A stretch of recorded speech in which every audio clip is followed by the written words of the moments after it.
अस्सलामु अलैकुम रहमतुल्लाह।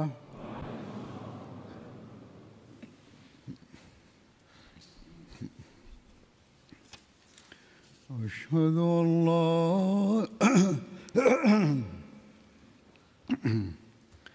अशहदु अल्ला इलाहा इल्लल्लाह वहदहु ला शरीका लहु वअशहदु अन्ना मुहम्मदन अब्दुहु व रसूलुहु अम्मा बअदु फ़अऊज़ु बिल्लाहि मिनश शैतानिर रजीम बिस्मिल्लाहिर रहमानिर रहीम अल्हम्दुलिल्लाहि रब्बिल आलमीन अर्रहमानिर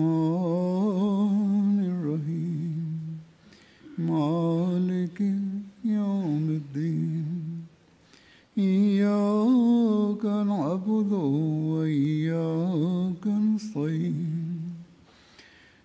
इहदिनस सिरातल मुस्तक़ीम सिरातल लज़ीना अनअमता अलैहिम गैरिल मग़ज़ूबि अलैहिम वलद्दाल्लीन।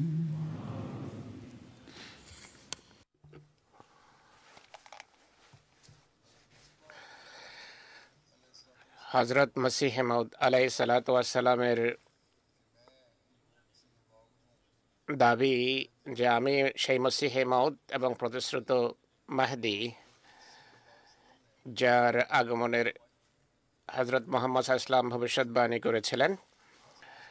আকাশ থেকে এখন আর কোনো মসিহ এবং মাহদী আসবে না, কেননা মসিহ মাউদের আগমনের সময় এটি ছিল যাতে খোদা তাআলা আমাকে প্রেরণ করেছেন। আর এই যুগে সেসব লক্ষণাবলী প্রকাশিত হয়েছে যার কথা হযরত মুহাম্মদ সাল্লাল্লাহু আলাইহি ওয়াসাল্লাম উল্লেখ করেছিলেন।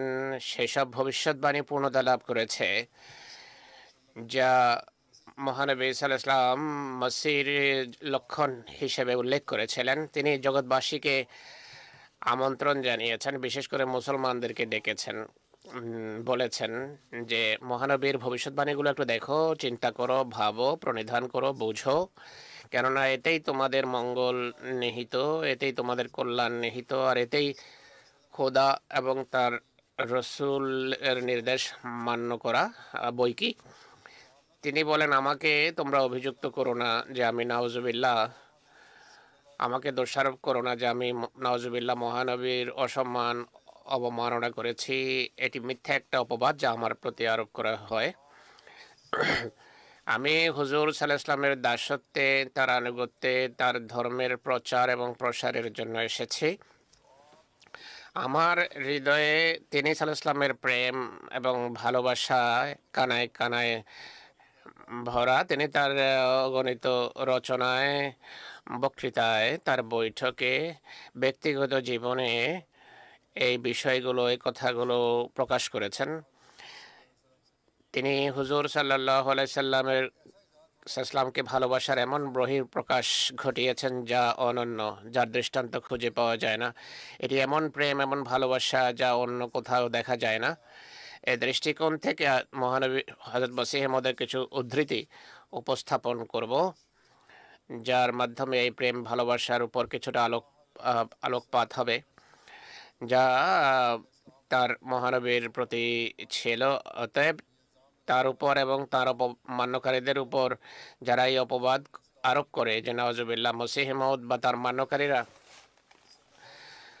মহানবী সাল্লাল্লাহু আলাইহি ওয়াসাল্লামের অসম্মান এবং অবমাননা করছে, এটি অত্যন্ত ঘৃণ্য এবং ভ্রান্ত একটি অপবাদ। হযরত মসিহ মাউদ বলছেন, আমি সবসময় আশ্চর্যের দৃষ্টিতে দেখি, বিস্ময়ের সাথে দেখি যে এই আরব নবী, যার নাম মুহাম্মদ সাল্লাল্লাহু আলাইহি ওয়াসাল্লাম, সহস্র সহস্র দরুদ এবং সালাম তার প্রতি বর্ষিত হোক, ইনি কত মহান মর্যাদার অধিকারী নবী। তার সুমহান মর্যাদার পরম মার্গের ধারণা করা সম্ভব নয়, তার পবিত্র আধ্যাত্মিক প্রভাবের ধারণা করা মানুষের জন্য সম্ভব নয়। পরিতাপের বিষয় হলো তাকে যেভাবে চেনা উচিত ছিল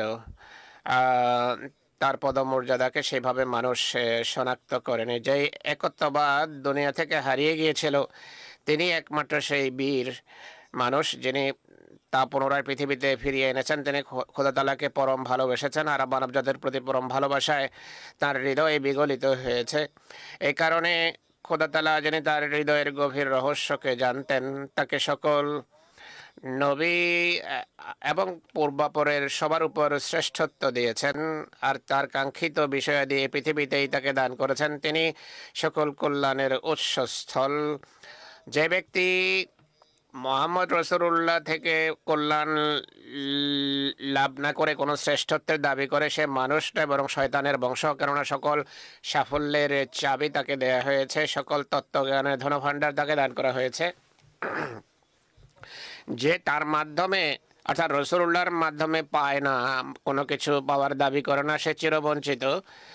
আমরা কি, তিনি নিজের সম্পর্কে বলছেন, আমি কিছুই নই আর আমার কোনো গুরুত্বই নেই।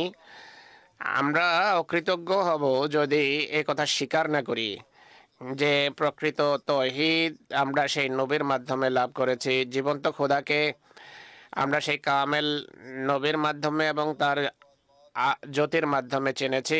আল্লাহ তাআলার সাথে বাক্যালাপের সম্মান, যার মাধ্যমে খোদার চেহারা দেখা সম্ভব, সেই পুনবান নবীর মাধ্যমে লাভ হয়েছে। হেদায়েতের যেই আলো রোদের কিরণের মতো আমাদের উপর পড়ে, আমরা ততক্ষণ আলোকিত থাকতে পারি যতক্ষণ সেই আলোর সামনে থাকব। এটি তার মাধ্যমে লাভ হয়েছে। আরেক জায়গায় মুসা ইসলাম বলছেন, আমরা যখন ইনসাফের দৃষ্টিতে দেখি নবুয়তের সব ধারার মাঝে সবচেয়ে মহান নবী এবং জীবন্ত নবী, খোদার সবচেয়ে প্রিয় নবী শুধু এক সুপুরুষকেই আমরা জানি, অর্থাৎ নবীদের সর্দার, রসুলদের গর্ব, সমস্ত নবীদের মাথার মুকুট, যার নাম মোহাম্মদ মুস্তফা আহমদ মুজতবা সাল্লাল্লাহু আলাইহি সাল্লাম, যার পবিত্র ছায়ায় 10 দিন জীবন যাপন করলে সেই আলো লাভ হয় যা এর পূর্বে সহস্র বছরও লাভ হওয়া সম্ভব ছিল না। সেই সমস্ত কিতাব গুলো বড় ঘৃণ্য, যা আমাদেরকে আমাদের হৃদয়কে কালিমা লিপ্ত করে, যেগুলোর অনুসরণে আমরা মুর্দা হয়ে যাই। স্মরণ রেখা এসব মৃতকে কি কেউ জীবন দিতে পারে? পূর্বের সব ধর্ম এবং ধর্মীয় গ্রন্থাবলী এখন গুরুত্ব হারিয়ে বসেছে। আর মসিহ ইসলাম রসুল্লাহর মর্যাদায় ভাই বর্ণনা করেছেন যে শেষ চূড়ান্ত নসিহত হলো সকল আলো এবং জ্যোতি আমরা এই নিরক্ষর নবীর অনুসরণে লাভ করেছি। যে ব্যক্তি তার প্রকৃত অর্থে অনুসরণ করবে সেও লাভ করবে, আর এমন গ্রহণযোগ্যতা সে লাভ করবে যে তার সামনে কোনো কথা অসম্ভব হবে না। সেই জীবন্ত খোদা যিনি মানুষের দৃষ্টির আড়ালে, তিনি তার খোদা হবেন, আর মিথ্যা খোদা সব তার পদতলে পিষ্ট হবে। সে সব জায়গায় আশিস মণ্ডিত হবে, ঐশী শক্তি নিশ্চয় তার সাথে থাকবে। আমাদের যারা বিরোধী তারা একটু বলুন না যে আপনারা কি সেই জীবন্ত খোদাকেই খোদা মনে করেন? এদের বেশিরভাগ এমন যে এদের খোদা প্রকৃত খোদা নয়, প্রকৃত খোদাকে এরা ভুলে গেছে। এদের ভাবা উচিত আর চিন্তা করা উচিত যে বাস্তবতা কি। আমাদেরকে অভিযুক্ত করবেন না বা আমাদের উপর অপবাদ আরোপ করবেন না। হযরত মসিহ মউদ তার নিজের একটি ইলহামের কথা উল্লেখ করেছেন এক জায়গায়। তিনি বলেন, সে ইলহামের ব্যাখ্যা করছেন তিনি। প্রথমে আমি ইলহামটা উল্লেখ করি। তিনি বলেন, আমার প্রতি ইলহাম হয়েছে, সাল্লি আলা মুহাম্মাদিন ওয়া আলি মুহাম্মাদিন সাইয়্যিদি ওয়ালদি আদম ওয়া খাতামিন নবিয়্যিন। মোহাম্মদ সাল্লাল্লাহু আলাইহি সাল্লাম এবং মোহাম্মদের আল বংশের প্রতি দরুদ প্রেরণ করো। ইনি আদম সন্তানদের সর্দার এবং খাতামুল আম্বিয়া সাল্লাল্লাহু আলাইহি সাল্লাম। তিনি বলছেন, এটি কথার দিকে ইঙ্গিত যে সকল আধ্যাত্মিক পদমর্যাদা এবং কল্যাণ রাজি এবং পুরস্কার তার মাধ্যমে লাভ হতে পারে এবং তাকে ভালোবাসার কারণে এটি লাভ হয়। তিনি বলছেন, সুবহানাল্লাহ। সেই বিশ্বজগতের মানবমণ্ডলের নেতার আল্লাহর দরবারে কত মহান মর্যাদা রয়েছে, কত অসাধারণ নৈকট্য তিনি আল্লাহর লাভ করেছেন, যে তাকে যে ভালোবাসে সে খোদার প্রেমাস্পদ হয়ে যায়। তার তার যে খেদমত করে সে সারা পৃথিবীর সেবাধন্য হয়। তিনি বলছেন আমার মনে পড়ল এক রাতে এই অধম এত অজস্র ধারায় দরুদ পাঠ করে যে আমার অন্তরাত্মা এতে সুরভিত হয়ে যায়। সে রাতে আমি স্বপ্নে দেখি যে সুপেয় পানির কিছু মশক ফেরেশতা আমার ঘরে নিয়ে আসছে।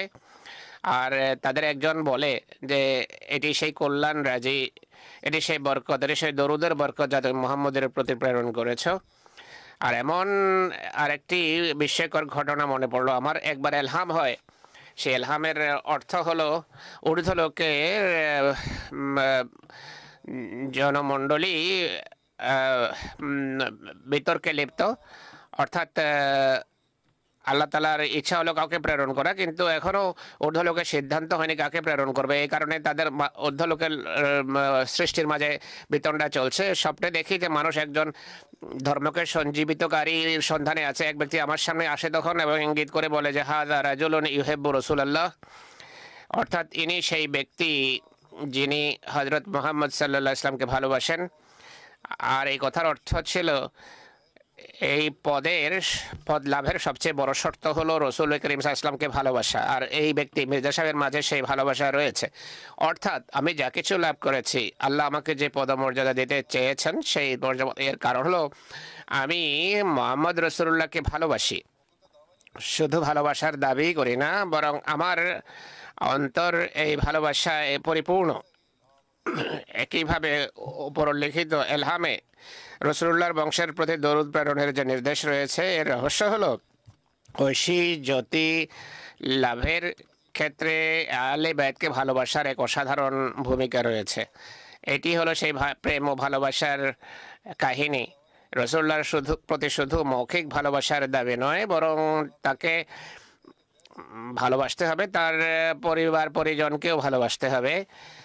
যে ব্যক্তি আল্লাহ তাআলার নৈকট্য প্রাপ্তদের শ্রেণীভুক্ত হয়, সে এই পাক এবং পবিত্র লোকদেরই উত্তরাধিকার লাভ করে আর তাদের সকল জ্যোতির উত্তরাধিকারী হয়। আরেক জায়গায় কোরআনের মাহাত্ম্য এবং মহানবের শ্রেষ্ঠত্ব বর্ণনা করে হযরত মসিহ মাউদ লিখছেন, কোরআন শরীফের অসাধারণ যেই বৈশিষ্ট্য তা হলো কোরআনের অনুসারীদেরকে মুজিজা দেয়া হয়, অলৌকিক নিদর্শনাবলীতে তাদেরকে ধন্য করা হয়। আর এত অজস্র ধারায় তারা তা লাভ করে যে জগৎবাসী তাদের সামনে দাঁড়াতেই পারে না। আমার দাবি হলো আমি এই দাবি করি এবং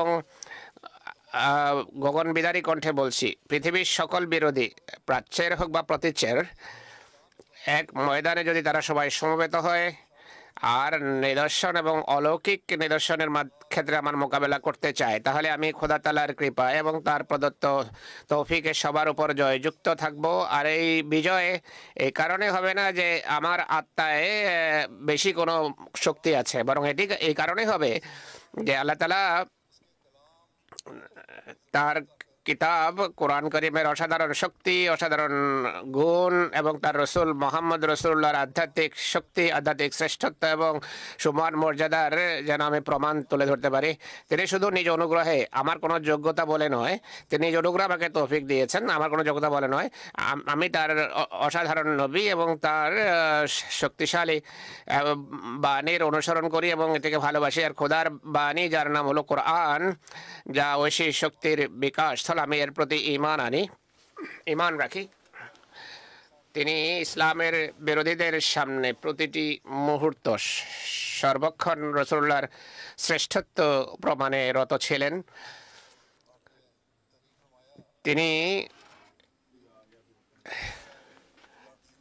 আমি এখন যা পড়লাম এটি তার জীবনের শেষ গ্রন্থাবলীর একটি, বরং এটি তার জীবনের শেষ গ্রন্থ। তিনি এতে যে দাবি করেছেন, অপবাদ আরোপকারীরা বলে যে নাউজুবিল্লাহ, প্রথম দিকে তিনি রাসূলুল্লাহর প্রতি ভালোবাসার বহিঃপ্রকাশ করেছেন, পরবর্তীতে দাবি করে এই নিজের ভালোবাসাকে তিনি কালিমা লিপ্ত করেছেন, ভালোবাসাকে নেগেট করেছেন। না, কখনো নয়। তিনি কখনো মহানবীর পবিত্র মর্যাদাকে আম, অস্বীকার করেননি। এই উদ্ধৃতি এই কথার প্রমাণ যে জীবনের শেষ নিঃশ্বাস পর্যন্ত তিনি মহানবীর প্রতি ভালোবাসার পরম মার্গে উপনীত ছিলেন। তিনি আরো বলেন, আমি সত্যই বলছি আর অভিজ্ঞতার ভিত্তিতে বলছি, কোনো ব্যক্তি প্রকৃত পুণ্যবান হতে পারে না, খোদার সন্তুষ্টি অর্জন করতে পারে না, আর সেই সব নেয়ামত, বরকত এবং কল্যাণ রাজি এবং তত্ত্বজ্ঞান এবং দিব্য দর্শনের অভিজ্ঞতা লাভ করতে পারে না যা পবিত্রতা লাভ করে থাকে, তা যতক্ষণ সে রসুল্লাহর ভালোবাসায় বিলীন না হবে। আর এর প্রমাণ খোদার কালাম থেকেই পাওয়া যায়, কোরআন থেকেই পাওয়া যায়। কোরআনে আছে, কুল ইন কুনতুম তুহিব্বুনাল্লাহ ফাত্তাবিউনি ইউহিব্বুকুমুল্লাহ। আল্লাহর এই দাবির ব্যবহারিক এবং জীবন্ত প্রমাণ হলাম আমি। যদি খোদা তাআলার প্রতি ভালোবাসা রাখো তোমরা, তাহলে আমার অনুসরণ করো। মহানবী বলেছেন, আমার অনুসরণ করো, তাহলে খোদাও তোমাদেরকে ভালোবাসবেন। তিনি বলেন, এটি হলো সেই রহস্য যা আমি উন্মোচন করেছি। এই রহস্যের যদি মানুষ অনুসরণ করে তবেই সে খোদার নৈকট্য লাভ করতে পারে। তিনি আবার বলেন, আমার নির্বোধ বিরোধীদের আল্লাহ তাআলা প্রতিনিয়ত বিভিন্ন ধরনের নিদর্শন দেখিয়ে লাঞ্ছিত করছেন। আমি সেই খোদার শপথ করে বলছি, তিনি যেভাবে ইব্রাহিমের সাথে বাক্যালাপ করেছেন, কথা বলেছেন, এরপর ইসহাক, ইসমাইল, ইয়াকুব, ইউসুফ, মূসা এবং মসিহ ইবনে মারিয়ামকে আর সবার পর আমাদের নবী সাল্লাল্লাহু আলাইহি ওয়াসাল্লামের প্রতি বাক্যালাপ করেছেন, তার প্রতি সবচেয়ে উজ্জ্বল এবং পবিত্র ওহী অবতীর্ণ করেছেন। একইভাবে তিনি আমাকেও তার বাক্যালাপে সম্মানিত করেছেন। কিন্তু এই সম্মান শুধু মহানবী সাল্লাল্লাহু আলাইহি ওয়াসাল্লামের আনুগত্য এবং অনুসরণের কল্যাণে লাভ হয়েছে। যদি আমি মহানবীর উম্মতভুক্ত না হতাম আর তার অনুকরণ না করতাম, তাহলে পৃথিবীর সব আমার কর্ম যদি পৃথিবীর সব পাহাড় সমূহ হতো, কখনো আমি এই বাক্যালাপের সম্মান লাভ করতে পারতাম না। কেননা এখন মুহাম্মদী নবুয়ত ছাড়া সব নবুয়তের দ্বার রুদ্ধ। শরীয়ত নিয়ে কোনো নবী আসতে পারে না, শরীয়তবিহীন নবী আসতে পারে, কিন্তু সেই হবে যে প্রথমে উম্মতি হবে। এই ভিত্তিতে আমি প্রথমে উম্মতি আর নবীও। আর আমার নবুয়ত অর্থাৎ খোদার সাথে বাক্যালাপ মুহাম্মদের নবুয়তের একটি প্রতিচ্ছায়া। এছাড়া আমার নবুয়ত আর কিছুই নয়। সেই নবুয়ত হলো মুহাম্মদী নবুয়ত, যা আমাতে বিকশিত হয়েছে, আর আমি হলাম ছায়া এবং উম্মতি। এই কারণে মহানবীর কোনো অবমাননা হয় না এতে। আর খোদার সাথে যে বাক্যালাপ, এটি সুনিশ্চিত। আমার আর এক মুহূর্ত যদি এতে সন্দেহ করি তাহলে আমি কাফের হয়ে যাব আর আমার পরকাল ধ্বংস হয়ে যাবে। আর এরা এই কারণে অপবাদ আরোপ করে যে তিনি বলেন, আমি মহানবীর ছায়া বা প্রতিচ্ছবি, আর আমার মাঝে নবুয়ত প্রকাশিত হয়েছে। যা প্রকাশিত হয়েছে মুহাম্মদের নবুয়ত। অপবাদ আরোপকারীদের কিছুটা বিবেক খাটানো উচিত। মসিহ মদের কথার অর্থ হলো, মুহাম্মদী নবুয়ত শরীয়তে মুহাম্মদিয়ার প্রচারের জন্য খোদা তাআলা তাকে পাঠিয়েছেন তার প্রতিশ্রুতি অনুসারে। আর সেই শরীয়তই এই যুগে মসিহ মদের রাসূলুল্লাহর শরীয়তকে আল্লাহ তাআলা মসিহ মদের মাধ্যমে প্রসারিত করার ব্যবস্থা করেছেন। ইসলাম প্রচার তাবলীগের কাজ মসিহ মদের কাজ ছিল। এটি ঐশী প্রতিশ্রুতি যা কোরআন শরীফে ওয়া আখারিনা মিনহুম লাম্মা ইয়ালহাকু বিহিম বলে আল্লাহ তাআলা বলে দিয়েছেন। আমাদের জামাতের উন্নতি, ঐশী সমর্থন, ঐশী সাহায্য এই কথার প্রমাণ বহন করে যে আল্লাহ তাআলা হযরত মসিহ মদের দাবিকে শুধু সমর্থনই করছেন না, বরং তাকে সাহায্য করছেন। আর তিনি স্বয়ং এই জামাতের দেখাশোনা করছেন। নতুবা বিরোধীরা এই জামাতকে ধ্বংস করার যে অপচেষ্টা করছে, এই ক্ষেত্রে তারা অনেক আগেই সফল হয়ে যেত। এরপর মহানবীর পবিত্র মর্যাদা বর্ণনা করে একবার হযরত মসিহ মউদ বলেন, সেই মানব যিনি স্বীয় সত্তার মাধ্যমে, নিজের গুণাবলীর মাধ্যমে, নিজ কর্মের মাধ্যমে, কথা কর্মের মাধ্যমে নিজের আধ্যাত্মিক এবং পবিত্র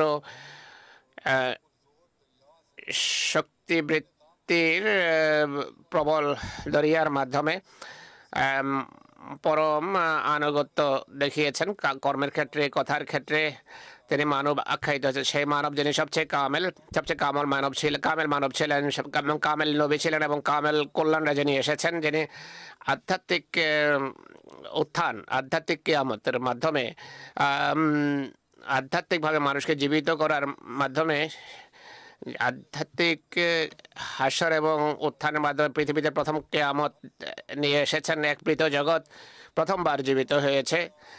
সেই মোবারক নবী হযরত খাতামুল আম্বিয়া, মনোনীতদের নেতা, নবীদের গর্ব, নবীদের অহংকার, যারা মোহাম্মদ মুস্তাফা সাল্লাল্লাহু আলাইহি সাল্লাম, হে প্রিয় খোদা, সেই প্রিয় নবীর প্রতি সেই রহমত এবং দরুদ প্রেরণ করো যা পৃথিবীর সূচনা থেকে কারোর প্রতি প্রেরণ করেনি। যদি এই মহান নবী পৃথিবীতে না আসতেন তাহলে ছোট ছোট যত নবী পৃথিবীতে এসেছেন, যেমন ইউনুস, আইয়ুব, মসীহ ইবনে মারিয়াম, মালাকি এবং ইয়াহিয়া, জাকারিয়া প্রমুখ, তাদের সত্যতার পক্ষে আমাদের কাছে কোনো প্রমাণ ছিল না। যদিও সবাই আল্লাহর নৈকট্যপ্রাপ্ত, সম্মানিত এবং আল্লাহর প্রিয় ভাজন ছিলেন। এটি সেই নবীর অনুগ্রহ যে মহানবী সাল্লাল্লাহু আলাইহি ওয়াসাল্লামের এটি অনুগ্রহ যে সেই সমস্ত নবী পৃথিবীতে সত্য গণ্য হয়েছেন। আল্লাহুম্মা সাল্লি ওয়া সাল্লিম ওয়া বারিক আলাইহি ওয়া আলিহি ওয়া আসহাবিহি আজমাইন ওয়া আখিরু দাওয়ানা আনিল হামদুলিল্লাহি রাব্বিল আলামিন। এই উদ্ধৃতির শেষের দিকে তিনি এই দোয়া করেছেন হযরত মসিহ মাউদ।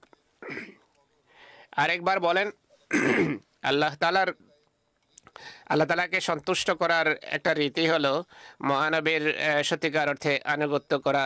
দেখা যায় যে মানুষ বিভিন্ন ধরনের কুপ্রথায় লিপ্ত। কেউ মারা গেলে বিভিন্ন ধরনের বিদআত এবং প্রথার অনুসরণ করে, অথচ মৃতের জন্য দোয়া করা উচিত। যারা বিভিন্ন ধরনের কুপ্রথায় লিপ্ত তারা অসম্মান করছে রাসূলুল্লাহর, নাকি আমি করছি? যারা পীর ফকিরদের কথা বলে, তাদের মাজারে সেজদা করে, বিভিন্ন ধরনের আজে বাজে কথা বলে, এরা রাসূল অবমাননা করছে এমন অপকর্ম করে, নাকি হযরত মসিহ মাউদ আলাইহিস সালাতু ওয়াস সালাম, যিনি এইসব বিদআত থেকে দূরে নিয়ে যাওয়ার জন্য এসেছেন, তিনি বলছেন কুপ্রথার অনুকরণ কেবল মহানবীর বিরোধিতাই নয়, বরং এটি মহানবীর অসম্মান এবং অবমাননাও। যার যে সমস্ত নতুন কুপ্রথা আবিষ্কার করা হয়েছে, এগুলো শুধু তার নির্দেশ লঙ্ঘন করাই নয়, বরং তার অসম্মান অবমাননা। যারা রসুল অবমাননার আইন পাশ করে রেখেছে পাকিস্তানে, তারা সবচেয়ে বেশি এই সমস্ত বিদআতে লিপ্ত। রসুলের অবমাননা কিভাবে করা হয়?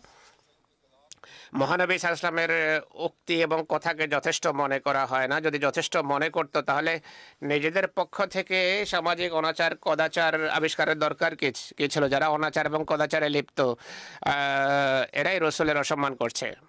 কে রসুল অবমাননা করছে? মসিহ মাউদ, নাকি তাকে যারা অস্বীকার করে তারা? বিরোধীরা বলে যে হযরত মসিহ মাউদ নাউজুবিল্লাহ নবুয়তের দাবি করেছেন, আর এইভাবে মহানবী ঈসা ইসলামের খাতামান নবীন হওয়া পদমর্যাদাকে অস্বীকার করেছে আর রসুলের অসম্মান করেছে। আর আহমদী যারা তার প্রতি ঈমান আনে, এই দৃষ্টিকোণ থেকে নাকি রসুল অবমাননা করে, আর আহমদের নাকি শাস্তির যোগ্য। এর উত্তর তো আমি পূর্বেই দিয়েছি। কিছু উদ্ধৃতি আমি পূর্বে উপস্থাপন করেছি। মসিহ মাউদ লিখেছেন, আমি যা কিছু পেয়েছি রাসূলুল্লাহর কল্যাণে লাভ করেছি, নিজের কোনো যোগ্যতা বলে নয়। এক জায়গায় এর উত্তর দিয়েছেন মসিহ মাউদ আর প্রমাণ করেছেন, আমরা রসুলের অসম্মান করছি না, বরং তোমরা মহানবীর পদমর্যাদা খাটো করো, সেসব দ্বার বন্ধ করো যা তার মাধ্যমে বা তার কল্যাণে জগৎ লাভ করতে পারে বা কোনো ব্যক্তি লাভ করতে পারে। এরা বলে, আহমদেরা বলে, আল্লাহর সাথে বাক্যালাপের দ্বার বন্ধ হয়ে গেছে, কেননা কোরআন শরীফে আল্লাহ তাআলা বলেছেন, মা কানা মুহাম্মাদুন আবা আহাদিম মির রিজালিকুম ওয়ালাকিন রাসূলুল্লাহি ওয়া খাতামান নবিয়্যিন। অর্থাৎ মহানবী সাল্লাল্লাহু আলাইহি সাল্লাম যেহেতু খাতামান নবিয়্যিন, তাই তারপর এই কল্যাণের দ্বার রুদ্ধ। তাদের কাণ্ডজ্ঞান দেখে আক্ষেপ হয়, এরা এমন কথা বলে নাউজুবিল্লাহ মহানবী সাল্লাল্লাহু আলাইহি ওয়াসাল্লামের কল্যাণ রাজিকে কমিয়ে দিচ্ছে বা খাটো করছে। রসুল তো আসেন খোদার সত্তায় এক ঈমান এবং অন্তর্দৃষ্টি সৃষ্টির জন্য, আর উত্তম ঈমান সৃষ্টির জন্য। আল্লাহর শক্তি এবং তার ক্ষমতা, তার তাজাল্লি যেন মানুষ দেখতে পায়, প্রত্যক্ষ করতে পারে। আর এর মাধ্যম হলো আল্লাহর সাথে বাক্যালাপ এবং অলৌকিক নিদর্শনাবলী দেখা। কিন্তু যদি এই দরজায় বন্ধ হয়ে যায় তাহলে নবী এসে লাভ কি? তিনি বলেন যে আমি আক্ষেপের সাথে বলছি যে এরা হুজুর সাল্লাল্লাহু আলাইহি ওয়াসাল্লামকে সত্যিকার অর্থে মূল্যায়ন করেনি, আদৌ মূল্যায়ন করেনি, তার সুমহান মর্যাদাকে তারা বুঝেইনি, নতুবা এই ধরনের বাজে দৃষ্টিভঙ্গি তারা রাখতো না। তিনি বলছেন এইসব কথা বলে তোমরাই মহানবীর পবিত্র মর্যাদাকে খাটো করছো, তোমরাই তার অসম্মান এবং অপমাননা করছো। কেননা দৈহিক সন্তান যে রসুল্লাহর ছিল না এই কথা কোরআনে বলে দিয়েছে। আল্লাহ বলছেন তার দৈহিক কোনো সন্তান নেই। আর আধ্যাত্মিক সন্তানের সন্তান সম্পর্কে তোমরা বলছো যে তার কোনো আধ্যাত্মিক সন্তানও নেই, তাহলে থাকলো কি? তিনি বলছেন বাজে কথা কেন বলো? আসল কথা হলো এই আয়াতের মাধ্যমে আল্লাহ তাআলা মহানবীর সুমহান শ্রেষ্ঠত্ব এবং তার আধ্যাত্মিক ক্ষমতার অসাধারণ প্রভাবের কথা উল্লেখ করছেন। তার অর্থাৎ তার আধ্যাত্মিক আওলাদ এবং আধ্যাত্মিক প্রভাবের যে ধারা কখনো বন্ধ হবে না। ভবিষ্যতে কেউ যদি কল্যাণ রাজ্যে লাভ করতে পারে তখনই সেটি লাভ হতে পারে যদি সে মহানবীর পূর্ণ আনুগত্যে বিলীন হয় এবং রসুলের পদমর্যাদা আত্মবিলীন করে, এছাড়া তা লাভ হতে পারে না। এটিকে বাদ দিয়ে যদি কোনো ব্যক্তি নবী হওয়ার দাবি করে সে মিথ্যাবাদী। তাই স্থায়ী এবং স্বাধীন নবুয়তের দ্বার বন্ধ হয়ে গেছে। এমন কোনো নবী মহানবীর আনুগত্য ছাড়া, তার শরীয়তের উপর আমল করা ছাড়া, রসুলের সত্তায় বিলীন হওয়া ছাড়া আসতে পারে না। শরীয়তধারী কোনো নবী আসতে পারে না, স্বাধীন নবী আসতে পারে না।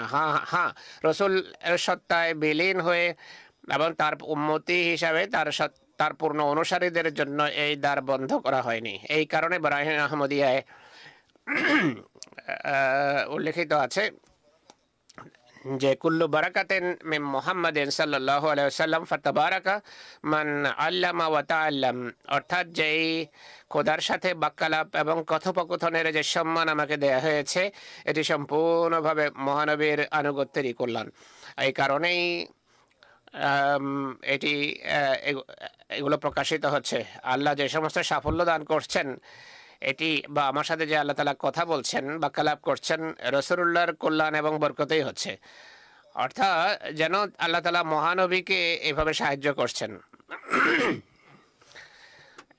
হেদায়েতের প্রচারের পূর্ণতা হয়েছে মসিহ মউদের মাধ্যমে, সেই হেদায়েতের প্রচারের পূর্ণতা হয়েছে মসিহ মউদের মাধ্যমে। এই যুগে তার প্রেরিত গোলামের মাধ্যমে সব কিছু হচ্ছে।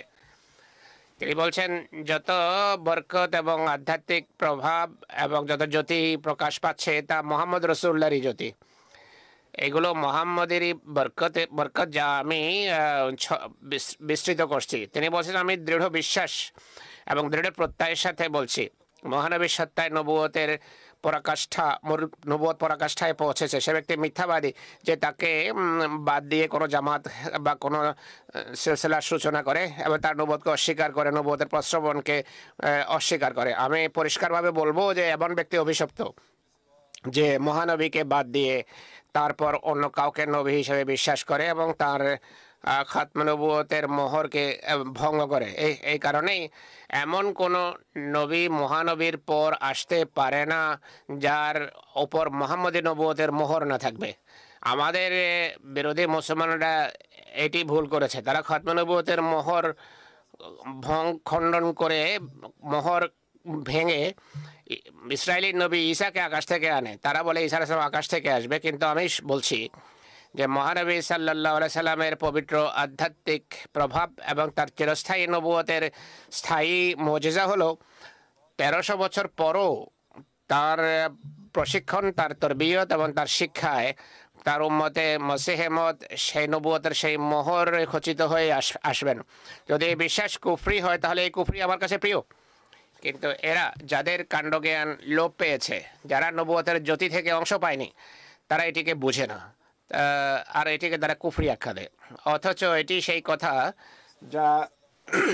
যার মাধ্যমে মহানবীর শ্রেষ্ঠত্ব এবং তার জীবনের প্রমাণ, তার জীবিত থাকার প্রমাণ লাভ হয়। তিনি আরও বলেন আমি সব সম্মান এক নবীর অনুসরণে লাভ করেছি যার পদমর্যাদা সম্পর্কে জগৎ অনবহিত, অর্থাৎ সৈয়দনা হযরত মুহাম্মদ মুস্তাফা সাল্লাল্লাহু আলাইহি ওয়াসাল্লাম। কত বড় অন্যায় যে জাহেল এবং অজ্ঞরা বলে যে ঈসা আকাশে জীবিত, অথচ জীবিত থাকার লক্ষণাবলী আমরা মোহাম্মদ রসুল্লাহর সত্তায় দেখি। তিনি বলছেন জীবিত নবীর লক্ষণ আমরা মোহাম্মদ রসুল্লাহতেই দেখি। সেই খোদা যাকে জগৎ জানে না, আমরা সেই খোদাকে নবীর মাধ্যমে দেখেছি। সেই ঐশী ওয়াহি যা অন্য জাতির জন্য বন্ধ হয়ে গেছে, এই মুহাম্মদের নবুয়তের বরকতে আমাদের জন্য ওহির দ্বার খোলা হয়েছে। আর সেই সমস্ত কথা যা অন্যরা কাহিনীর রূপে বর্ণনা করে, আমরা সেই সমস্ত নিদর্শনাবলী এই নবীর মাধ্যমে দেখেছি। আমরা এই নবীর সেই পদম মর্যাদা দেখেছি বা পেয়েছি যার যার চেয়ে বড় কোনো পদম মর্যাদা নেই। কিন্তু দুঃখের বিষয় হলো পৃথিবী এই সম্পর্কে অজ্ঞ। তিনি তার বিশ্বাস সম্পর্কে বলেন, আমাদের কোনো কিতাব কোরআনের বাইরে নয়, মোহাম্মদ রসুল্লাহর বাইরে আমাদের কোনো রসুল নেই, আমাদের কোনো ধর্ম ইসলামের বাইরে নেই। আর আমরা এই কথায় দৃঢ় বিশ্বাস রাখি যে আমাদের নবী সাল্লাল্লাহু আলাইহি ওয়াসাল্লাম খাতামুল আম্বিয়া আর কোরআন শরীফ খাতামুল কুতুব। অতএব ধর্মকে শিশুর খেলা মনে করা উচিত নয়। ইসলামের সেবক এবং খাদেম হওয়া ছাড়া আমরা রসুল্লাহর প্রতি কোনো দাবি করিনি। যে আমাদের প্রতি এমন কোনো দাবি আরোপ করে সে আমাদের উপর মিথ্যা আরোপ করে। আমরা আমাদের রসুলের মাধ্যমে বরকত এবং কল্যাণ রাজি লাভ করি, আর কোরআনের মাধ্যমে আমরা তত্ত্বজ্ঞান লাভ করি। তাই এই হেদায়েতের বিরুদ্ধে কারোর হৃদয়ে কোনো কিছু থাকা উচিত নয়, নতুবা আল্লাহ দরবারে তাকে উত্তর দিতে হবে। আমরা যদি ইসলামের সেবক না হই তাহলে আমাদের সব কাজ অর্থহীন প্রত্যাখ্যাত হবে এবং আমরা শাস্তিযোগ্য। কিন্তু জামাতে আহমদি, যেখানে ওসি সাহায্য সমর্থন জামাতে আহমদিয়ার পক্ষে রয়েছে, আল্লাহ সাহায্যের যে দৃশ্য দেখাচ্ছেন এটি এই কথার প্রমাণ যে হাজার হাজার লক্ষ লক্ষ মানুষ প্রত্যেক বছর জামাতভুক্ত হয়। হাজার হাজার লক্ষ লক্ষ মানুষকে আল্লাহ তাআলা নিজে পথ দেখান আর মুসিবতকে মানার তৌফিক দেন। এটি এই কথার প্রমাণ বহন করে যে তার দাবি সত্য। আর ওই সাহায্য সমর্থন তার সাথে রয়েছে রাশিয়ায়, আমেরিকায়, বিভিন্ন আরব দেশে, আফ্রিকায়, সহস্র সহস্র জায়গায়, এশিয়ায়ও সহস্র সহস্র জায়গা থেকে মানুষ চিঠি লেখে আর পরিষ্কারভাবে উল্লেখ করে যে খোদা তাদেরকে পথ দেখিয়েছেন মসিহ মউদকে মানার। কেননা মসিহ মউদ সেই মহাপুরুষ যিনি রসুল্লাহ ধর্মের প্রকৃত অর্থে খেদমতকারী এবং তার ধর্মের প্রচার এবং প্রসারকারী। তিনি যা কিছু বর্ণনা করেছেন বা যা কিছু লিখেছেন এর সমর্থনে শত শত ঘটনা আমরা দেখতে পাই। আমি বিভিন্ন সময় সেগুলো আপনাদের সামনে উল্লেখও করি। একবার খ্রিস্টানদের পক্ষ থেকে এক বিতর্কের পর তাকে এক জায়গায় আমন্ত্রণ জানানো হয়, কিন্তু তিনি সেই আমন্ত্রণ গ্রহণ করেননি। শুধু এই কারণে তিনি বলেন এরা আমাদের রসুলের প্রতি অবমাননাকর কথা বলে, অসম্মানজনক কথা বলে। 1893 সনের জুন মাসে খ্রিস্টান এবং মুসলমানদের মাঝে এক বিতর্ক হয়, ডিবেট হয়। 15 দিন ডিবেটের পর, বিতর্কের পর খ্রিস্টানদের সবচেয়ে বড় ব্যবস্থাপক ডক্টর হেনরি মার্টিন কার্কের পক্ষ থেকে এক চায় পার্টির ব্যবস্থা করা হয়। চা এবং তারা মসিহ মউদ এবং তার সাথীদেরকেও আমন্ত্রণ জানায়। মসিহ মউদ এই দাবি গ্রহণ করতে অস্বীকৃতি জানান, শুধু এই কারণে তিনি বলেন এরা রসুলুল্লাহর প্রতি অসম্মানকর অবমাননাকর কথা বলে আবার আমাকে চায়ের দাওয়াত দেয়। আমাদের আত্মাভিমানের দাবি হলো এদের সাথে না বসা। আমরা তাদের ভ্রান্ত বিশ্বাস খণ্ডন করার জন্য ডিবেট করি, বিতর্ক করি, কিন্তু তাদের সাথে বসে আমরা খেতে পারি না যারা এইভাবে মহানবীকে গালি দেয় এবং অসম্মানজনক কথা বলে। কোনো অন্ধ ব্যক্তি এসব কথা শোনার পর বলবে যে তিনি মসিহ মউদ নাউজুবিল্লাহ রসুলকে অসম্মান করেছেন, বা জামাতে আহমদিয়ার কোনো ব্যক্তির হৃদয়ে বিন্দুমাত্র এই ধারণা থাকতে পারে না যে মসিহ রসুল্লাহর মতো মর্যাদা কোনোভাবে কম বা খাটো। তার নেতা এবং মনিবের প্রতি ভালোবাসার একটি ঘটনা আছে যার মাধ্যমে তার হৃদয়ের চিত্র ফুটে ওঠে। অনেক সময় মানুষ বলতে পারে যে এটি লোক দেখানো কাজ, কিন্তু তার নিভৃতে রসুল্লাহর জন্য তার যে ভালোবাসা তার প্রমাণ আমরা দেখতে পাই। ডক্টর ইসমাইল সাহেব বলেন, মৌলভী আব্দুল করিম সাহেব বলতেন যে একবার দুপুরে আমরা মসজিদে মুবারকে প্রবেশ করি, তখন মসিহে মাউদ একা গুনগুন করছিলেন আর হযরত হাসান বিন সাবেতের এই পংক্তি পড়ছিলেন, একই সাথে পায়চারিও করছিলেন। সে পংক্তি হলো, কুনতা সাওয়াদালে নাজেরি ফামিয়া আলাইকান নাজিরু মান শাআ বাদাকা ফালিয়ামুত ওয়া আলাইকা কুনতু উহাদিরু। আমার পদধ্বনি শুনে হুজুর তার হুজুর চেহারা ঢেকে রেখেছিলেন রুমাল দিয়ে এবং তিনি মুখে হাত তুলে, আমি দেখলাম তার চোখ থেকে অশ্রু ঝরছে। হযরত হাসান মহানবীর সাহাবীদের একজন ছিলেন, তার দরবারের কবিও ছিলেন। মহানবীর মৃত্যুতে তিনি এই কবিতা লিখেছিলেন, এর অনুবাদ হলো, তুমি আমার চোখের পুতলি ছিলে হে রাসূল, তোমার মৃত্যুতে আমি অন্ধ হয়ে গেছি। তোমার পর যে যার ইচ্ছা মারা যাক, আমি তার মৃত্যুর ভ্রক্ষেপ করো না। তোমার মৃত্যুরই আমার আশঙ্কা ছিল, যা যা ঘটে গেছে। মির্জা বশর বসা লিখছে, এমন পংক্তি লেখা অসহজ বিষয় নয়, কিন্তু সে ব্যক্তির ভালোবাসার গভীরতা বোঝা কারোর জন্য সম্ভব নয়। সেই ঘটনার 1300 বছর পর নির্জনে, যখন খোদা ছাড়া তাকে আর কেউ দেখছে না, নিজে এই পংক্তি পড়ছে না, তার চোখ থেকে অশ্রুধারা প্রবাহিত হচ্ছে। আর সেই ব্যক্তি তাদের অন্তর্ভুক্ত নয় যাদের চোখ কোথায় কোথায় অশ্রুপাত করে। যার উপরে বিপদের পাহাড় নেমে আসে এবং তার চোখ এবং তার হৃদয় সেই আবেগকে কখনো দমন করে রাখেনি। এই যে পংক্তি হযরত মসিহে মাউদ আলাইহিস সালাতু ওয়াস সালাম মসজিদে মোবারকে আমার সামনে পড়েছিলেন এবং আমাকে শুনি বলেন, হায় হাসানের এই পংক্তি যদি আমি লিখতে পারতাম এবং আমার সকল পংক্তি যদি হাসানের হতো। এরপর হযরত আকদাস মসিহ আসলাম অনেকবার এই পংক্তি পড়েছেন, যা পড়ে শোনানো হয়েছে। হযরত মির্জা বশির আহমদ সাহেব বলেন না, হযরত মসিহ আসলাম হাসান বিন সাবেতের এই পংক্তি সম্পর্কে পীর সিরাজুল হক সাহেবকে যে বাক্য বলেছেন তা এক বিশেষ পরিস্থিতি এবং অবস্থার অবতারণা করে, যা মসিহ মাউদের উপর ছেয়ে গিয়েছিল। আর স্বয়ং হযরত মসিহ মাউদ আলাইহিসসালাম নিজের ভাষায় মহানবী সাল্লাল্লাহু আলাইহি ওয়াসাল্লামের সেই ভালোবাসা দেখতে পাওয়া যায়, যার দৃষ্টান্ত পৃথিবীর অন্য কোথাও দেখা যায় না এবং অন্য কারো বক্তব্যে ভালোবাসার এই বক্তব্য ফুটে উঠতে দেখা যায় না, যা হযরত মসিহ মাউদ আলাইহিসসালাম প্রকাশ করেছেন তার ভাষায়। এই ব্যক্তি কখনো রসুল অবমাননার অপরাধী হতে পারে কি? হায়, এরা যদি বিবেক বুদ্ধি খাটাতো। মহানবীর প্রতি ভালোবাসা প্রেম ছিল, যে কারণে আরববাসীদের যেভাবে তিনি ভালোবাসা বহিঃপ্রকাশ করেছেন তা এক অসাধারণ, এবং তার প্রতি যারা অপবাদ আরোপ করে তাদের চোখ উন্মোচনের জন্য যথেষ্ট। আরব বিশ্বের লোকদের জন্য এই বিষয়টি অনুধাবন করা আবশ্যক। আরবির ভাষায় বা আরবি বাক্যে তিনি এই বক্তব্য লিখেছিলেন, আমি অনুবাদ করে দিচ্ছি। তিনি তার এক চিঠিতে লিখেছেন, তার এক পত্রে লিখেছেন, এই পত্রের এক একটি অক্ষর মহানবী সাল্লাল্লাহু আশিসপূর্ণ সত্তার প্রতি গভীর ভালোবাসা বহিঃপ্রকাশ করে। তিনি বলেন, আসসালামু আলাইকুম, হে আরবের নিষ্ঠাবান লোকেরা, হে হে নিষ্ঠাবান আরববাসীরা, হে আরববাসীরা, নেক এবং পুণ্যবান লোকেরা, সালাম, তোমাদের প্রতি সালাম এবং শান্তি বর্ষিত হোক। হে নবী করিম সাল্লাল্লাহু আলাইহি ওয়াসাল্লামের ভূমি এবং বাইতুল্লাহ আজিমের প্রতিবেশী, তোমরা ইসলামের সর্বশ্রেষ্ঠ জাতি এবং সেই সুমহান খোদার সবচেয়ে উত্তম জাতি।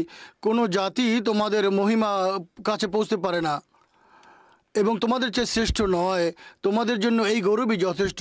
আল্লাহ তাআলা হযরত আদম থেকে আরম্ভ করে ওহী আরম্ভ করেছেন এবং সেই নবীর প্রতি সম্পন্ন করেছেন যিনি তোমাদের মাঝে ছিলেন, তোমাদের মধ্যে হতে ছিলেন, এবং তোমাদের ভূমি, তার দেশ এবং তার জন্মস্থান এবং তার বেড়ে ওঠার জায়গা ছিল। এবং তোমরা জানো সেই নবীকে, তিনি মুহাম্মদ সাল্লাল্লাহু আলাইহি ওয়াসাল্লাম এবং তিনি মনোনীতদের নেতা, নবীদের গৌরব, খাতামুর রসুল এবং সকল সৃষ্টির ইমাম। তার অনুগ্রহ পৃথিবীতে বসবাসকারী সকল মানুষের উপর প্রতিষ্ঠিত এবং তার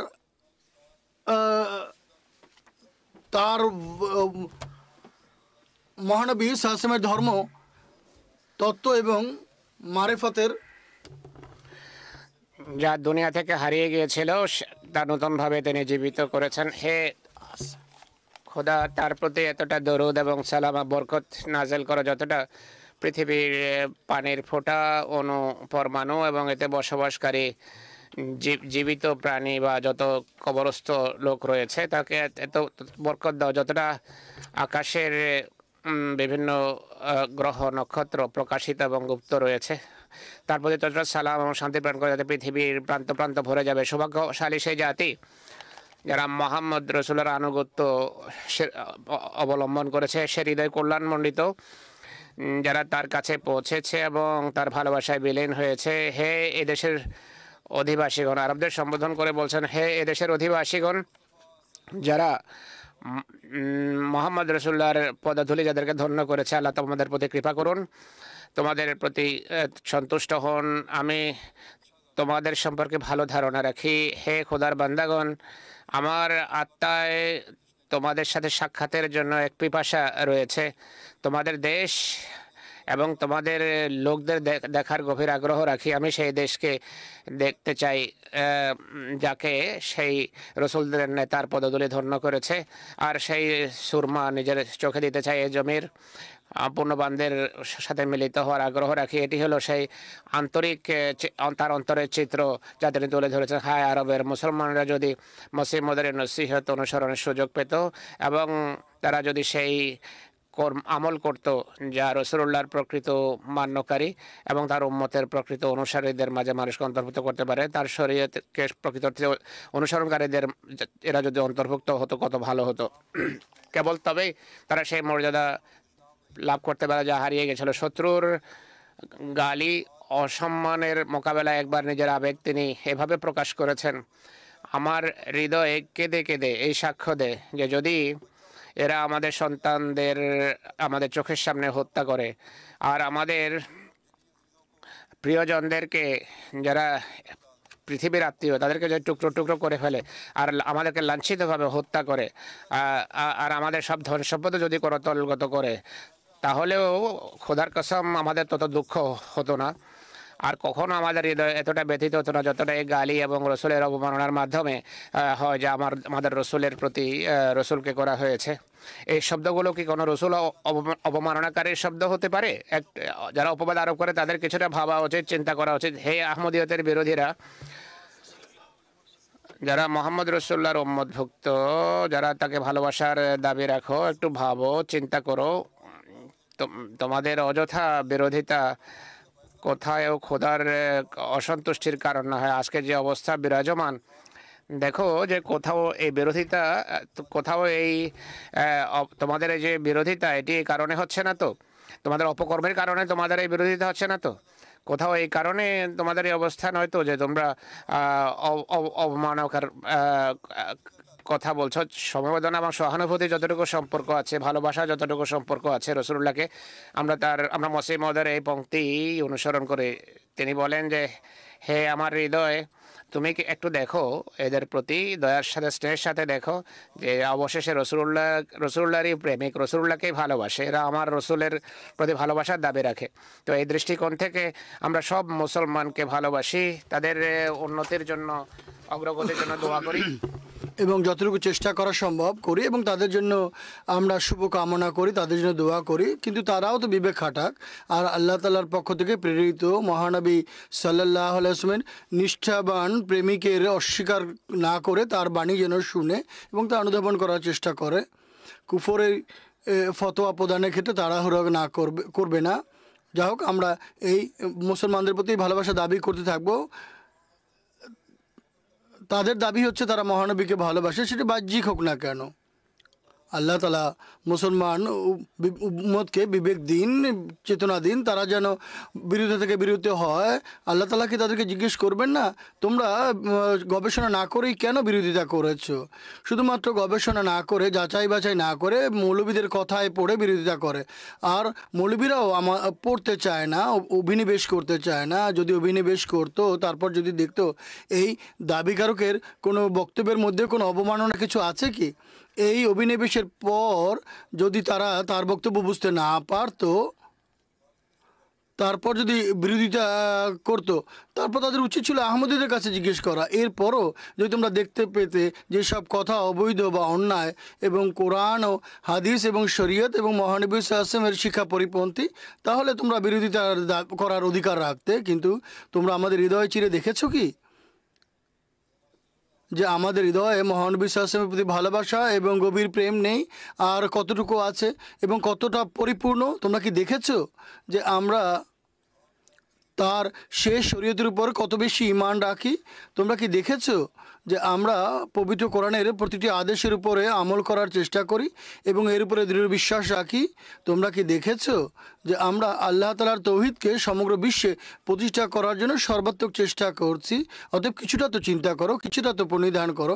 আল্লাহ তাআলা মুসলমানদের বিবেক বুদ্ধি দিন, তারা যেন এভাবে চিন্তা করতে পারে, আর আমাদেরকেও তৌফিক দিন আমরা যেন এই নবীর অনুসারী হওয়ার দাবি আমরা যেন প্রত্যেক আমল দ্বারা প্রমাণ করি। হযরত মসিহ মউদ আলাইহিস সালাতু ওয়াস সালাম যেসব কথা বলেছেন এবং এছাড়া অন্যান্য আরও অনেক জায়গায় ব্যাখ্যা করেছেন, এবং রাসূলুল্লাহ সাল্লাল্লাহু আলাইহি ওয়াসাল্লামের প্রতি তার যে ভালোবাসা, তার প্রতি যে প্রেম ছিল, এটি যেন আমাদের মধ্যে আরও বাড়তে থাকে। এগুলি যেন বলি সর্বস্ব দাবি না হয়। আমরা হযরত মসিহ মউদ আলাইহিস সালামকে যে মেনেছি, আমরা যেন এই মানার দায়িত্ব যথাযথভাবে পালনকারী হই, আর মহানবী সাল্লাল্লাহু আলাইহি ওয়াসাল্লামের প্রতি ভালোবাসা সেই মান প্রতিষ্ঠা করি যা সর্বোত্তম মান। আমরা আত্মবিশ্লেষণ যেন করতে থাকি, আত্মজিজ্ঞাসা যেন করতে থাকি, যা হযরত মসিহ মউদ সাল্লামের আবেগ অনুভূতি ছিল, সেই আবেগ এবং অনুভূতি আমাদের হৃদয়ে আছে কি? আল্লাহ তাআলার তৌহিদ পৃথিবীতে প্রতিষ্ঠা করার জন্য সেই চেষ্টা করুন যার দাবি আমাদের কাছে করা হয়েছে এবং যেটি করার দায়িত্ব।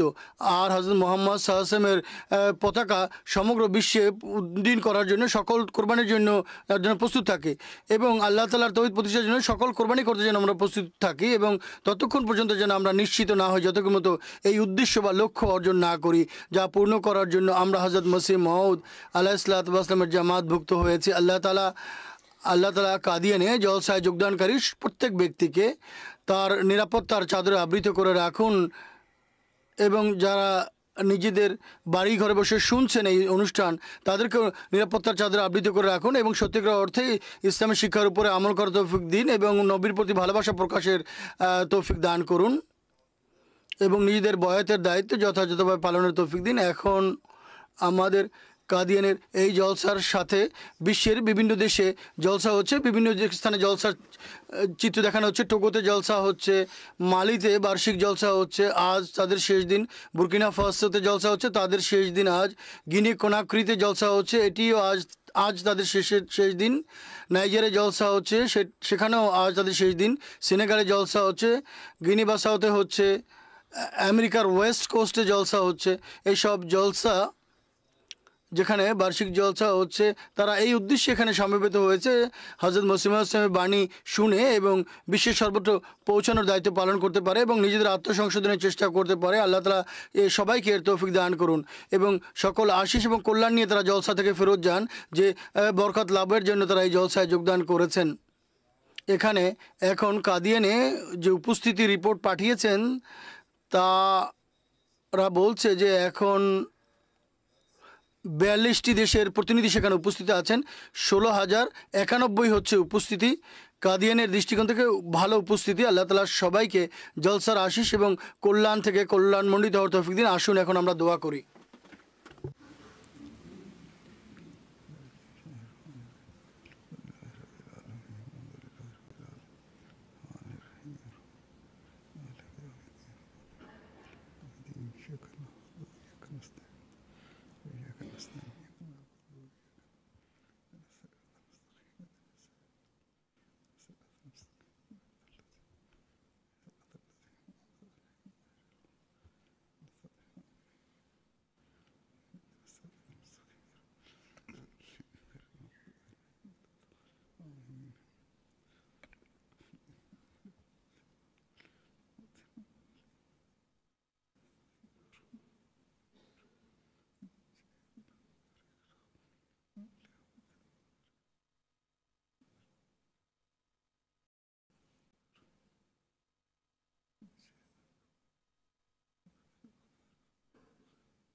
آمين